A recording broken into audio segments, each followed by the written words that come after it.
I'd like to first acknowledge this morning's presenting sponsor, which is Jefferson Hospital. And Aaron is here. You'll meet Aaron in just a moment.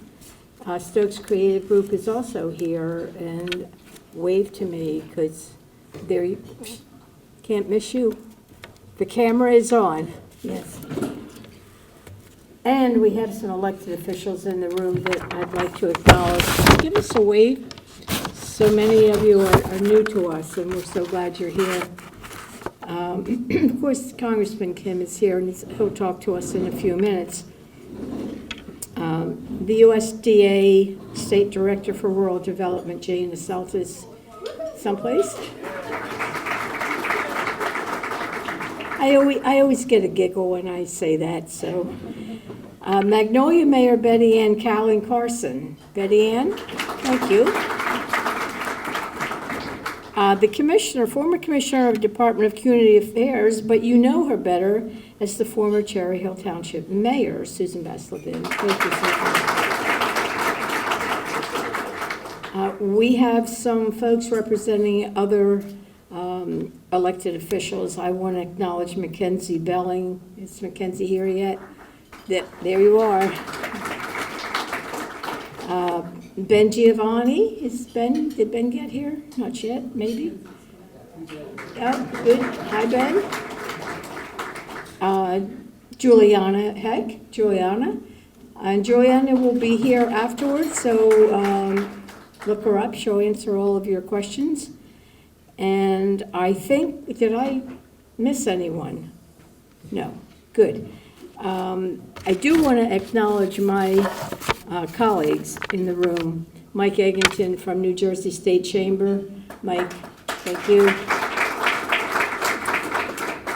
And so here goes. Two very special women in this room that have partnered with me and with us for a lot of years and certainly have helped us with today's event. So I'm going to make them stand up and then I'll embarrass them. Christy Howe from the Burlington County Chamber. Christy. And from the Gloucester County Chamber, Janet Garrity. Stand for a moment.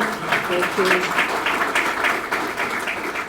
So folks, these are great organizations. I know some of your members are here. We thank you for attending. If you are not members of these two organizations, you really are missing out on something. So please look them up and let them tell you all about what they're doing in their organization. So my next job is to introduce Aaron, who is today's sponsor. Aaron Chang is the president of Jefferson Health. This is the East Region and leads an integrated delivery network in New Jersey. It has 3 acute care campuses and 30+ affiliated specialty clinics. And prior to Jefferson, he served as the president, Catholic Health Sisters of Charity Hospitals, and central market leader. Aaron had oversight of 2 acute care hospitals and led continuum initiatives across a dozen clinics and numerous outpatient centers, and has only been with us a short time and has made a big impact. So welcome, Aaron. The microphone is yours.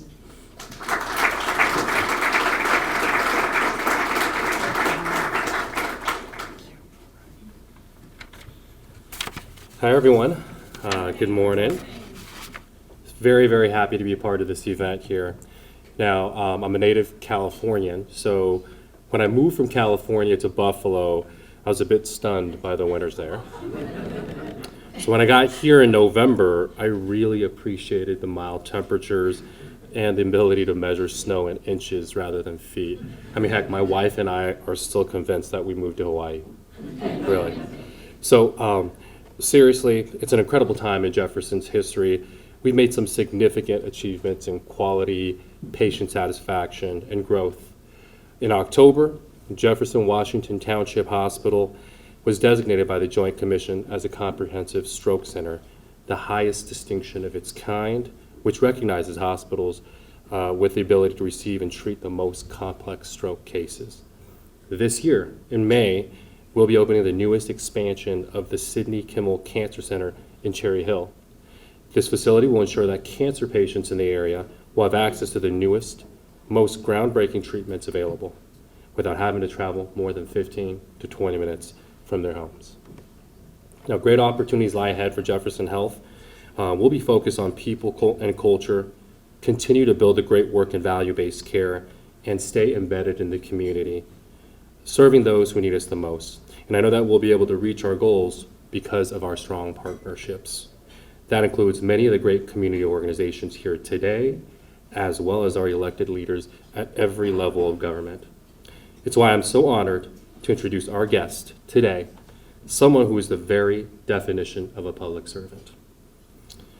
Congressman Andy Kim has spent his entire career in service to our country working at USAID, the Pentagon, the State Department, the White House National Security Council, and in Afghanistan as an advisor to General Petraeus and Allen. In the House of Representatives, Congressman Kim has focused on an agenda to bring this country together and strengthen its national and economic security. As the nation confronted COVID, Congressman Kim voted to pass relief legislation that created programs like the Paycheck Protection Program and Restaurant Revitalization Fund that helped keep more than 10,000 local small businesses afloat through the pandemic. He's introduced legislation to cut bureaucratic red tape and give our small business owners the resources and capital they need to grow, including access to local contracting and federal grant opportunities. And he voted to pass a bipartisan infrastructure investment in Jobs Act and the CHIPS and Science Act, which are rebuilding our crumbling infrastructure and making investments in new high-tech industries to create good-paying jobs here in South Jersey and across the state. It's my honor to introduce a tireless champion for South Jersey, Congressman Andy Kim.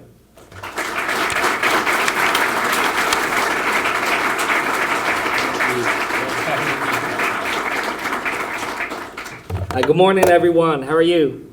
Can you hear me okay in the back? Yep.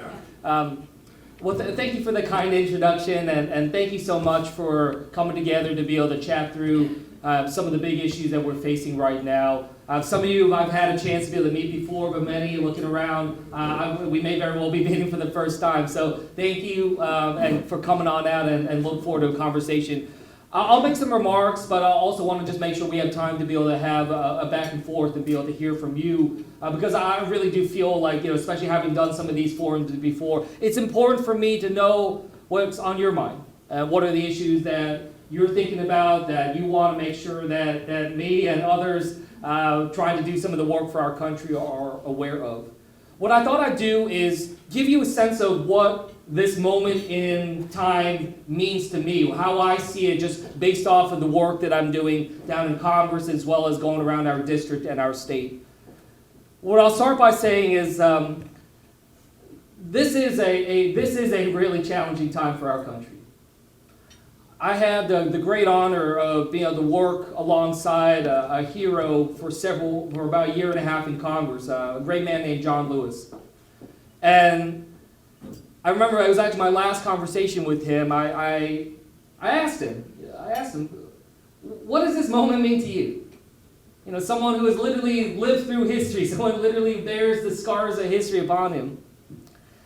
And I wanted to ask him that because as someone, I don't know what 1968 was like for him and for this country, but we felt like we're going through a lot. And what he told me, look, we're not comparing years, but he did say that this is a historic moment for our country.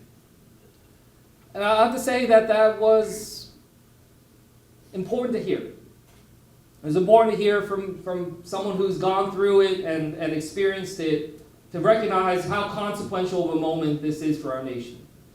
And not just the nation, for our world right now. Look what's happening around the world. Look at the conflicts and the crises that are around us. It sometimes feels like it's spiraling out of control, and I say that as someone who has worked in diplomacy and national security for my career, spent my time working in war zones in the Middle East and elsewhere. This is a particularly crazy period, and as someone who has been a national security practitioner, the thing that I hate most in the world is unpredictability. I can't stand it.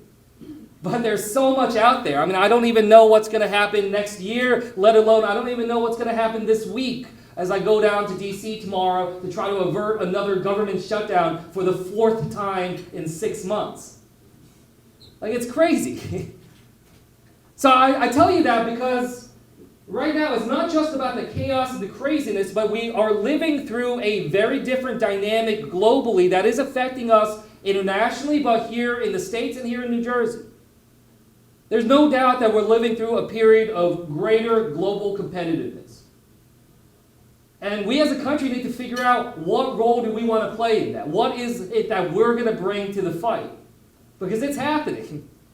We see that global competitiveness, in terms of the role that Europe is playing, a lot of our partners and allies, but also the challenges that we face in terms of figuring out how do we grow together. We certainly see an increased competitiveness when it comes to our relationship with Indo-Pacific. And in particular, I say this as someone who serves on the Select Committee on the strategic competition between the United States and China. There's a lot there that we have to unpack. And a lot of questions, and frankly, a lot of concerns about what challenges that will bring to our nation, both economically, but also in terms of security and a number of other fronts. So when we have this situation where we live in this historic time, and we live in a new era of global politics, this is no longer the post-9/11 world, this is something fundamentally different. And it's not just because of the pandemic, that maybe sped it up, but we already saw this moving in that direction of a greater multipolar world. So the question is then, what do we do about it? What is the United States' strategy for tackling this historic level of global competitiveness that affects every facet of our life? So that's what I want to just share with you, just as the framework. And I'm not going to stand before you and say I figured it all out. If there's one word that I associate with the kind of politics I practice, it's humility. I don't have all the answers. But let me give you some thoughts on what I think is important. When we talk a lot about U.S.-China policy, U.S.-China competition, for instance, down in D.C., I'm on this Select Committee. I'll be honest, a lot of the conversation is about military security. A lot of it focuses around the Taiwan Strait. A lot of it focuses around deterrence, in particular military deterrence.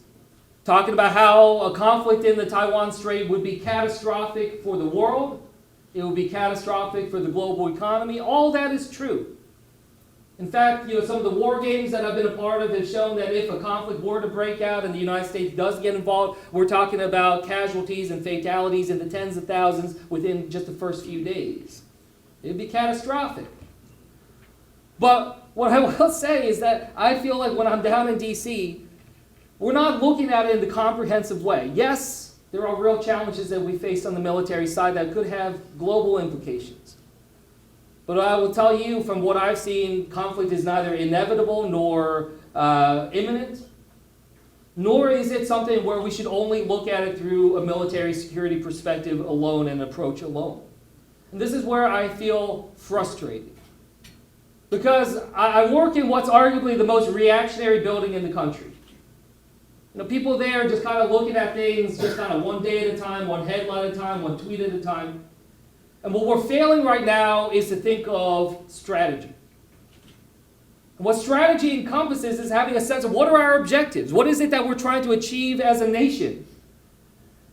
What is it that we're trying to protect and preserve and be able to prosper going forward?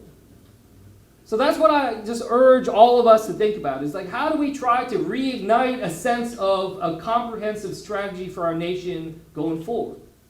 One that recognizes that, sure, security is a big part of that, but it's not just military security, it's also economic security. And it can't just be about military deterrence, it has to be about a lot of other aspects to it. So I talk to my colleagues, I say, hey, look, if we're concerned about global competitiveness, if we're concerned about what the United States is going to look like vis-a-vis China or other competitors that are out there, it can't just be about military. That we have to be thinking about a couple other things. I think one of the biggest things, if not the biggest thing that we need to be thinking about, it's not just about slowing down our competitors. When you're in a race, You can win that race not just by thinking about how you're going to slow down your competitors and throw obstacles in their way. It's also about investing in yourself, about investing in your own agility, your own strengths, your own fitness, your own capabilities. Which is why we've been trying to push forward an agenda to do just that. The infrastructure law that we worked on in a bipartisan way, bringing $12 billion back to New Jersey, plus a number of other resources. That's just for the roads, bridges, and tunnels. We got hundreds of millions of dollars coming back to be able to revitalize and have broadband access for everyone in the state. About trying to revitalize and think through the largest investment in New Jersey infrastructure since the 1950s. Something that's necessary to do, shouldn't just be a generational thing, but something that was important. But it's not just about the infrastructure. That's why we also worked in a bipartisan way on the CHIPS and Science Act, the largest investment in advanced manufacturing in modern history of this country. A bipartisan bill that's trying to take on that issue of just what can we do when it comes to our global competitiveness? What can we do in terms of the key products and raw materials that are necessary for the production of so much else? But it also gets to this fundamental question that we experienced so much during the pandemic. I'm sure it hit every single one of your businesses and your members, which is the questions about how do we make this country more resilient? And a big part of that is about supply chain, about production, about materials, about making sure that we can protect ourselves from global shocks that we saw during the pandemic that caused so many challenges to the consumers, to the American people, to our economy. How do we try to better protect ourselves going forward? Make ourselves more resilient. That doesn't mean that we're talking about a new era of neo-isolationism, which some of my colleagues in Congress are advocating for. Resilience doesn't mean that.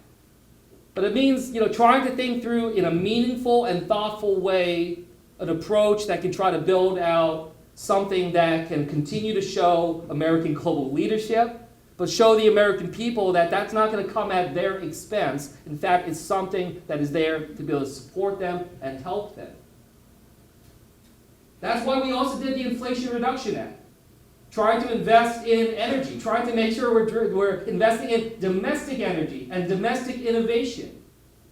We're worried about global competitiveness. Well, the best way we can try to do that is by making sure that America is the great innovator of the next 100 years. That we can be the ones that can be the innovators of energy production, energy storage, energy transmission, and so many other aspects of that going forward, rather than allowing other countries to leapfrog us in that technology that we were the ones that set out the blueprints from, but then took our foot off the gas.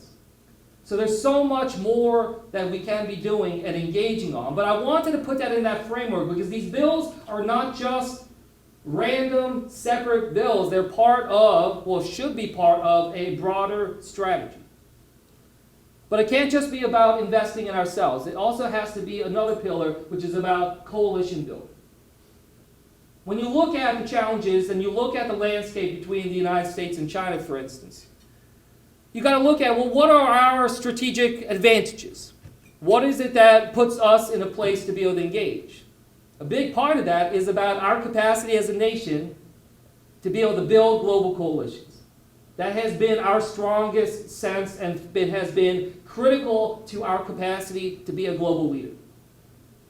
And again, this is very much in question right now in the United States Congress and in our politics right now. As we see Donald Trump talking about, drawing us out of NATO, about other issues in terms of insulting some of our allies and partners. And I say that as someone who, as you heard in the bio, I worked on and lived on a NATO military base in Afghanistan. And when we talk about collective defense of NATO and what that brings to our country, collective defense of NATO was only invoked once in the entire history of NATO, which was the defense of the United States after September 11th. We benefit from these alliances. We benefit from these partnerships.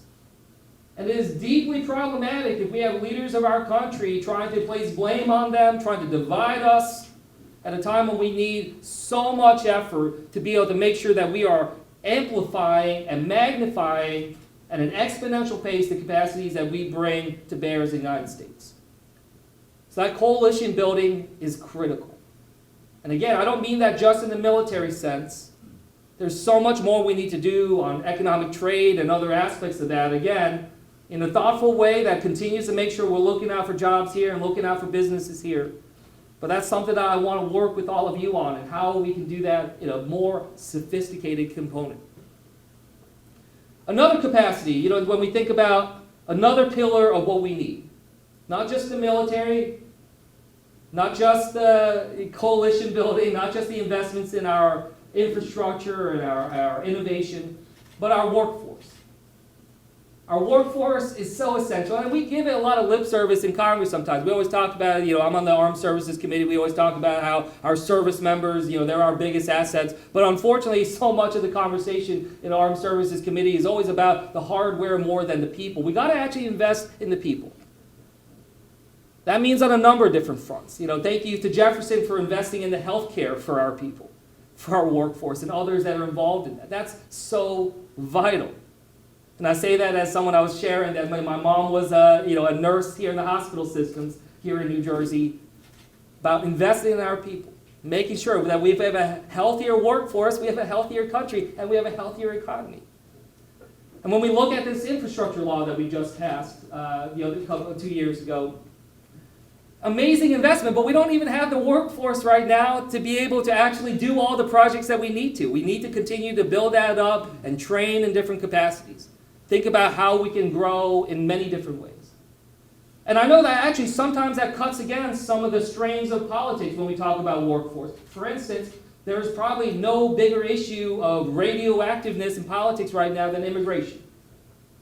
And I get it. I understand, that it's become this political cudgel, and that I work alongside people who yell the loudest about this issue, who are often the ones that want to do the least amount on this because it's such a useful political weapon for them. To be able to go out on social media, to go on the news and moan about this, but not actually want to take tangible, practical steps to solve it. But one thing I will say is that some of the most powerful and persuasive voices that I've heard about the United States needing to get their act together and actually move forward on immigration in a thoughtful, responsible way is the business community. Many of you here in the room have talked to me about the necessity that we have to be able to have the workforce capable of being able to have America firing on all cylinders. And that's something that I urge you to have a louder voice on. Because you can talk about immigration in a way that might be able to connect with people in a way that it can't for me. Because sometimes, when I talk about immigration, a lot of times people, he's just in politics. He's a Democrat. They're going to talk about it in a certain way. And it puts people in sort of a defensive crouch. They're kind of guarded against it that way. But you all can come at it from a different vector. And I encourage you to do that because, as many of you have told me, it's so important for your businesses, for the businesses and others. We see how we're shooting ourselves in the foot in terms of being able to draw in talent. When you're talking again about strategic advantage between our nation and other nations, it's that despite our flaws and despite the challenges that we have as a country right now, people still want to come here. They want to innovate here. They want to grow businesses here. And I was thinking about how, with the H-1B visa, for instance, a great way to be able to bring in a top talent and innovation from around the world. Canada did something where they decided to have a visa for people who are in the United States on H-1B visas and said, if you're on an H-1B visa in America but you can't stay, you can apply to come to Canada. And they said, we will keep this visa open for 1 year, or until we hit 10,000 applications. They had to shut it down in 48 hours. They had 10,000 applications in 48 hours. Think of how many people that have been educated and trained in America that want to stay, want to grow business here, want to innovate here, and we're just throwing them out. And other countries are they're happy to have them. So, look, I just share that with you because, again, I'm not going to be able to solve all the problems of immigration, but I feel like we can build national consensus around certain very tangible things that make common sense because it's for our growth and for our economy. So let's not hold up the entirety of immigration reform because we got real concerns and differences. I get it about security and other things. I understand. I worked in national security my whole career. I understand. There are some concerns. But let's try to find and build a national consensus. And I urge the business community to lead that charge, because I think that you can have the most strong voice in trying to be able to reach out across the ways on that in so many different ways. So we talked about coalition building. We talked about workforce. We talked about investment. We talked about security. The last thing I'll just talk about, and we can open it up, is about reliability. I've had a really powerful experience about a year ago. You might remember we were having this problem as a country where we're on the verge of defaulting on our debt. That was only a year ago. I know it felt like a decade ago. A lot has happened since. We have a few new speakers of the houses and stuff like that since. But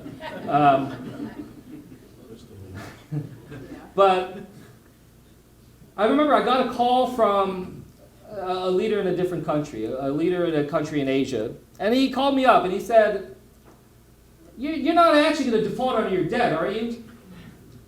And I said, look, I'm going to do everything I humanly can to not have that happen. But I can't say for sure.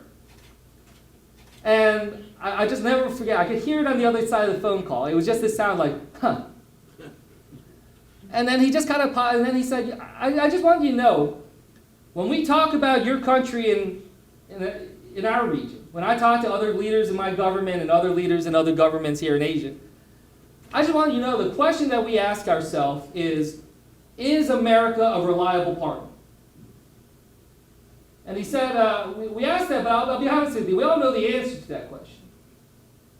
And he didn't finish that sentence, but we know what he was going to say, which is right now, we're not. I can't tell you how deeply damaging that is to our nation. You can have the strongest military in the world. You can have the strongest economy in the world, which we have both of. But if other countries and other leaders and other businesses or other investors don't think that you are reliable, what does that mean? I mean, think about it in your own businesses. Think about your investors, your customers. Think about your partners. If they think your business is unreliable, what's that going to do to your business? So that's why I sort of say we have to think about this in a comprehensive way. That's why I feel so strongly about trying to fix the broken politics in our country. Because as much as we want to put our heads in the ground and ignore it and move on and just sort of think of that as some sideshow, it affects us. It affects our credit ratings. It affects our confidence. It affects how the rest of the world thinks about whether or not they want to partner with us. So when we're faced with global crises and conflicts, we have to think about what does, right now, what does the American handshake mean? What value does that give to anybody right now? I'm not going to be able to fix it all, but I wanted you to have a sense of what I'm trying to do and how it intersects with your lives. And why some of these nonsense debates that we have in D.C. and on the back and forth on the partisanship, I know it feels like a sideshow, but it's not. It is central to so much of what we can try to accomplish as a country. And I ask that all of us think about the roles that we can play to try to have a steady hand at the wheel again of our country and try to give us an ability to avoid that unpredictability that I told you that keeps me up at night. I believe it's still possible. I wouldn't be here before you. I wouldn't be in the current job that I'm in. I wouldn't be seeking a different job. I wouldn't be doing any of that if I didn't think it was possible. But it's not easy. But I hope to be able to work with you, be able to get this done. Thank you, everyone.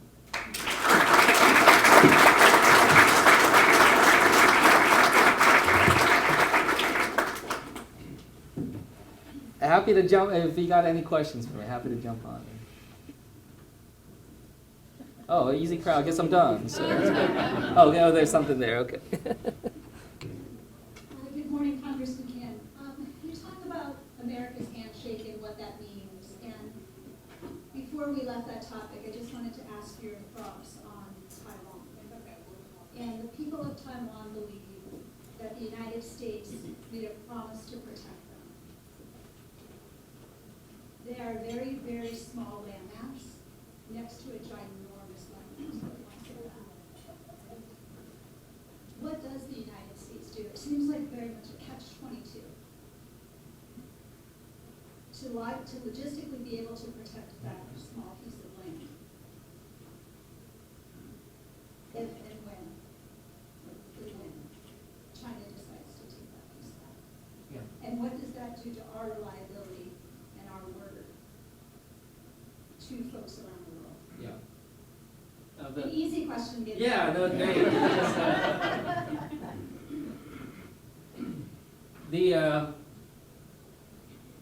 no, someone who's worked in national security, as I told you, over the course of my career, people ask me, what keeps you up at night? And sorry, I can't see that. And you're right, Taiwan does keep me up at night. I still stand by what I said. I don't think conflict is inevitable or imminent, but it's a concern.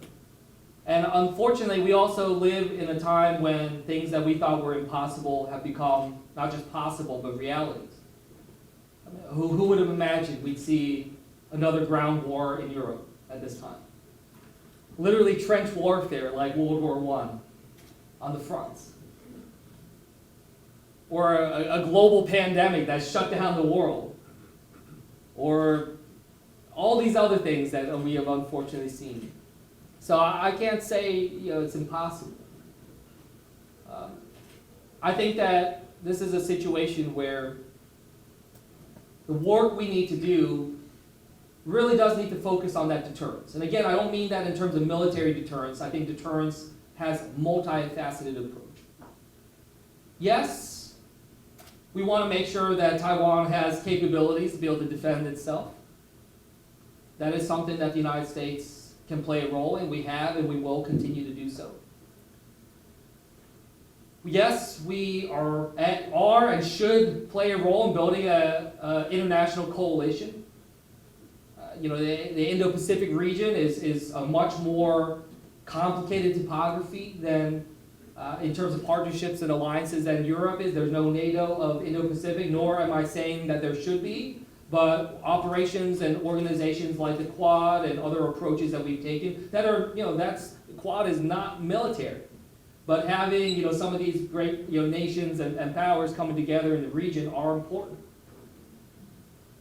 When we think about objectives, I told you we should be objective driven here. I do think that the objectives is to be able to deter a hot war from breaking out. If a hot war does break out, I think everyone's already lost. As I told you, it would be catastrophic for our nation, for the world, to have a hot war break out. And so I think that that's absolutely necessary. And we should be careful. I think right now our best approach is about trying to preserve the status quo in the Taiwan Strait. Have neither side try to unilaterally change that status quo, and we made that very clear to the new president in Taiwan that's going to be coming in May. We don't want mainland to change it by force or change it in that way unilaterally. We also don't want Taiwan to declare independence and do things that would antagonize and put ourselves right in that precipice. So I think that status quo is important. And look, I think that the United States, again, can play critical roles on the deterrence, on the coalition building, but, again, trying to play a role that can try to de-escalate rather than escalate. And that's something that I hope we can commit to. So those are a couple of my thoughts.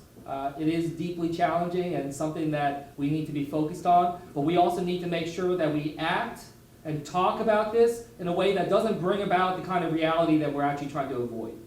And some of my colleagues, some of the saber rattling that they're doing, they're talking about China as an existential threat and things like that, new Cold War. I find that to be unhelpful. And I find that to be the kind of rhetoric that actually could very well find ourselves ratcheting up the challenges that we face rather than trying to find a way to be able to think through a more thoughtful approach that can try to avoid conflict. Thank you for the question. Yeah. So, Congressman, as you know, you're home to your district. Well, there's a mic there. Thanks, man. Your district is home to Joint Base McGuire Lakehurst, the largest and only tri-service joint base in the nation. And I know you've done a lot to protect it. Can you talk a little bit about its role in national security and what's happening right here in our community and what you're doing to ensure it stays viable for us? Yeah, thank you. I'm happy to talk about that. I've been really proud of that joint base, and it's been an honor to be able to represent it in Congress. I've been on the Armed Services Committee every term that I've been in Congress so far, in large part to be able to make sure we're looking out for the base, make sure we're looking out for military families. But, look, it plays a critical role. The Joint Base undoubtedly plays a critical role in terms of our national security. It is the most important base on the East Coast when it comes to force projection, our capacity to be able to get any aircraft out to the European theater, and often beyond that, to the Middle East and elsewhere. You might remember there was that powerful image during the evacuation of Afghanistan of 800 people in, I think it was a C-130 or C-17. That was from our joint base, just the bravery of our servicemen and women playing roles in different capacities. So I don't always think that we, as a community, understand just the magnitude of that base and what it does for our national security. So we should always respect that. We should also respect the role that it has and could play in terms of continuing to build out the vision for our community, our district, our state going forward. I always think about it, my predecessor, one of my predecessors, Jim Saxton, gave me some really great advice when I first came into office. I sought his advice about how to approach my job, and what he always said is look, when you're in Congress, you got to be thinking about this not just in terms of what's good for the district this year or next year, but you got to be thinking 20, 30 years out from now. What do you want our community here in South Jersey to look like 20, 30 years from now? And that's where I think the joint base can be really exciting. I mean, right here in the middle of our community is this unbelievable institution that is not only amazing at force projection, but has a lot of capacity to be able to do innovation. And I just think that there's a nexus there that can really supercharge a lot of great investments. As I said, we have the Chips and Science Act. We have all these different efforts we're trying to do to innovate. We are on the cusp. We're on the precipice. I would say even beyond the precipice. We're in the first stages of perhaps the most exciting and fast-moving, innovative era of my lifetime, whether that be with AI or quantum and so many other incredible technologies that are moving so fast. And the question is, well, how do we get a piece of that? How do we try to build on that? How do we try to make sure that that New Jersey, especially our part of New Jersey, that we can be an innovation hub for the nation? So again, I'm thinking about that. Again, I don't have all the answers, and if that's something that excites you, please follow up with me and my team. But that's something that I'm very much interested in thinking about, is how can we use this amazing location that we're in, where we're blessed with having one of the most educated workforces in the nation, the proximity to urban areas, the transportation and the infrastructure that we have available, as well as the joint base and other great institutions where they can be anchors of federal dollars to be able to supercharge small businesses, research institutions, and others. There's a lot there that I think we can build upon that I've been trying to work on in Congress so far.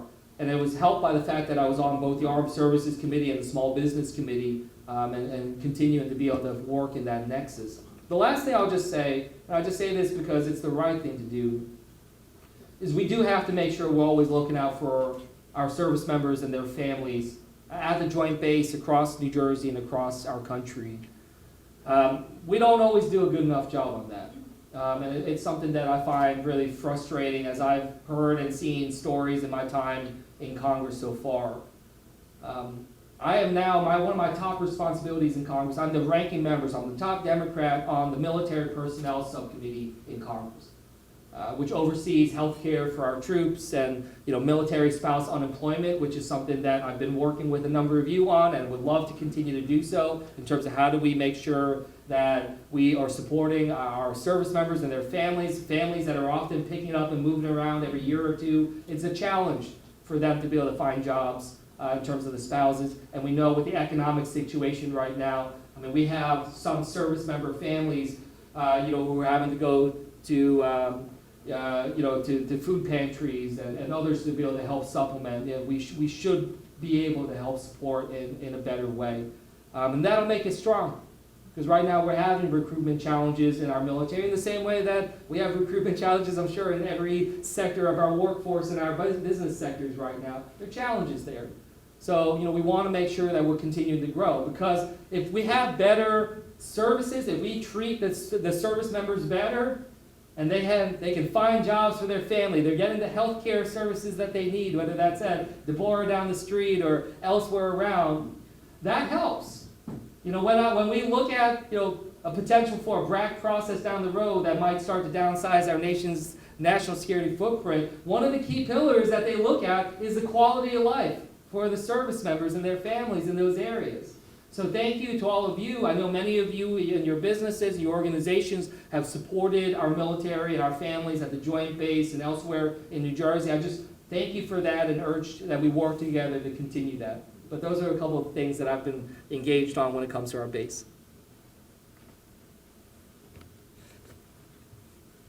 Anything else? Yes, sir. If you had a crystal ball and could say what President Biden should say to Mike Johnson later on this morning in the Oval Office, what do you think he will say? Yeah. Well, first of all, if I had a crystal ball, I'll go get a lottery ticket because I saw the jackpot's getting pretty high right now. But I mean, look, what I would say to Speaker Johnson, I have a lot of things I want to say to Speaker Johnson. I'll be careful here with my words. I think what I would just say is just, I think I would just tell him, bring it up for a vote. Let people vote. Like, we're a democracy. My job is to get 218 votes for the things that I care about and want for this country and prevent 218 votes for the things that I think are going to be damaging for this country. That's my job. So when I talk about coalition building, that's what I do. I build coalitions for 218. And I think tactically and strategically how to get there. I don't get on my soapbox and just moralize and berate people about my views. I build. And so with Speaker Johnson, I just say, hey, look, just get out of the way. Let us vote. If he lets us vote, we could get over 300 votes, well over 300 votes, to be able to support our ally in Ukraine right now, to stand up against this brutal dictatorship that is seeking to redraw the lines of the world's maps. Just let us vote. Don't hold it up. Don't put your own career ahead of allowing this body to do what it's supposed to do, which is vote. And I'm tired of it. I worked in the executive branch. I was a career public servant in the executive branch. Worked my way up from the desk in the photocopy room at the State Department on up. And one thing that I didn't fully recognize when I came into the legislative branch, now working in that branch of government, is that the Speaker of the House has basically more control over the legislative branch than the President does in the executive branch. Too much power in one person's hands. He should not be able to hold up the entire legislative agenda of America because he's scared about losing his job. Now, I hope President Biden says that more tactfully. Maybe he gives them a bowl of ice cream and they talk it over. But I just say, let them vote. And you let the people, and when you see that, when you let them vote on this or you let them vote on immigration, you're going to see large bipartisan capacity, not for everything, but on a number of things you're going to see large bipartisan votes, and that'll give the Speaker cover. Look, he let something happen that had 300 plus people voting on it, not just 218. It's not like he's letting only the Democratic things move forward. These are going to be things with strong bipartisanship. So let us vote. And that's what I hope President Biden says.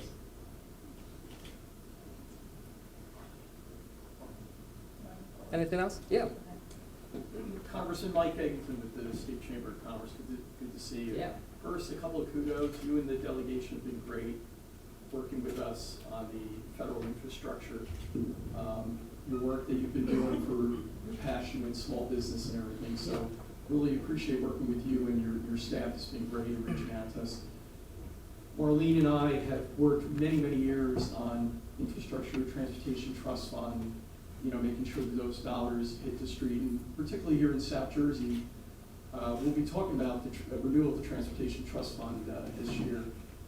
We have to make sure, one of the other hats I wear besides my role at the State Chamber is I'm the current chairman of the Walter Rand Institute Advisory Board at Rutgers-Camden. There's a lack of transportation services here in South Jersey, so we got to make sure that you and Congressman Norcross, part of that voice, Yeah.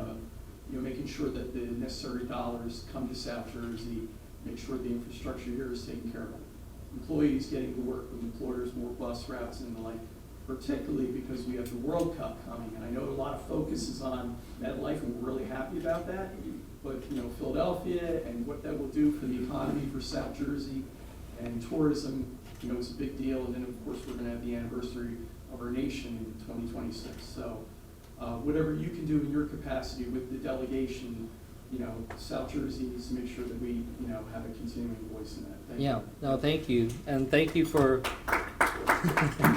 thank you for being such a good partner to me and my team, and working alongside each other, sharing notes. And I think that what you just said there is sort of another example of just, how we can work together in that capacity. Because I agree with you. And, I've told the governor, and I told some of my colleagues up north when we were doing this infrastructure law, I was like, look, I'll be there for you on the Gateway Tunnel. I'll be there for you. But that cannot be the only thing we check off the box. We have to make sure that the investments are going fairly across our state.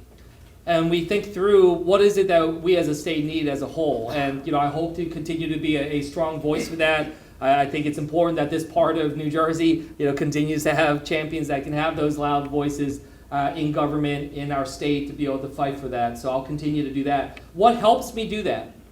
And this is something we've done in our own congressional district, but I'm happy to engage with those of you in different parts of the region. But what helps me be able to do that is having that punch list. What is South Jersey's punch list? We've been putting that together for the Jersey 3rd Congressional, but, for me to be able to know that more broadly, that's how I can advocate more specifically. So let's make sure, I'd love to be smarter up on that, in terms of that. Again, I come with a lot of humility. My job is not to come to different towns and counties in South Jersey and tell them what I think their punch list is. My job is to listen. That's why I've done now 72 town halls as a member of Congress and other things, to go out and listen and try to be someone that can amplify and lift up those voices. So I'd love to be able to keep working with you to try to make sure I'm crystallizing my knowledge of what that punch list is for this region, so that I can go to the table and be able to push for that and go to the governor and others and say, hey, look, I want to know how this infrastructure money is being spent. And I want to hear from you how that's going to be done fairly across the state. We're continuing to push on it, but instead of just asking questions, it's good for me to say, well, what about this project? What about this project? And so I think the more specific we can be with him and with others, the better chance that we'll have to be able to make sure that our needs are being met down here. Great. So thank you. Yeah. Am I getting the hook? Okay. I got the hook to give you the hook. Thank you so much. Oh yeah, thank you. This is good.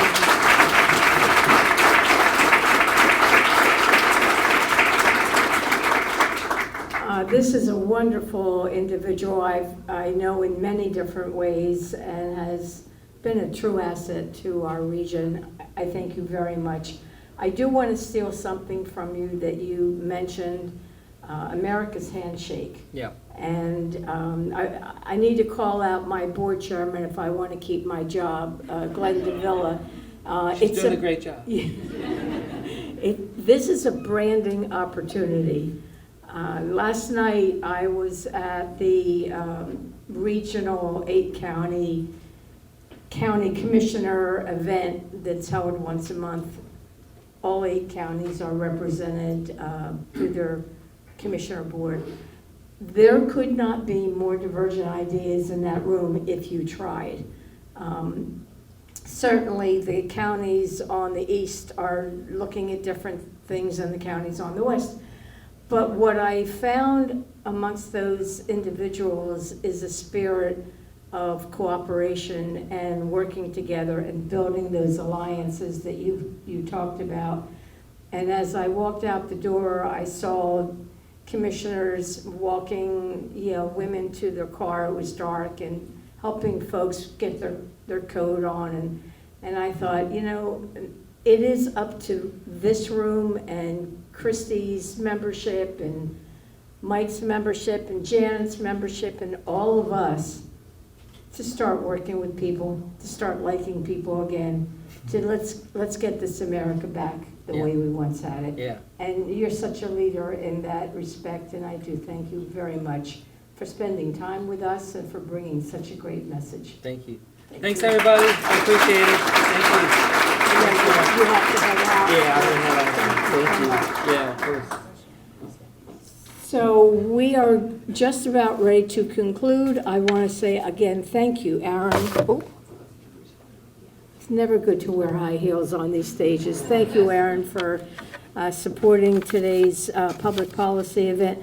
We have more coming. One is in March with LD 3 and 4.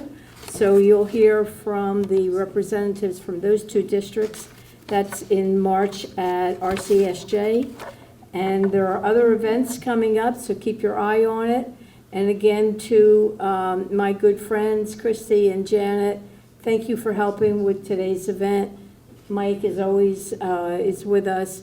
Lots of board members in this room today, so thank you for being here this morning.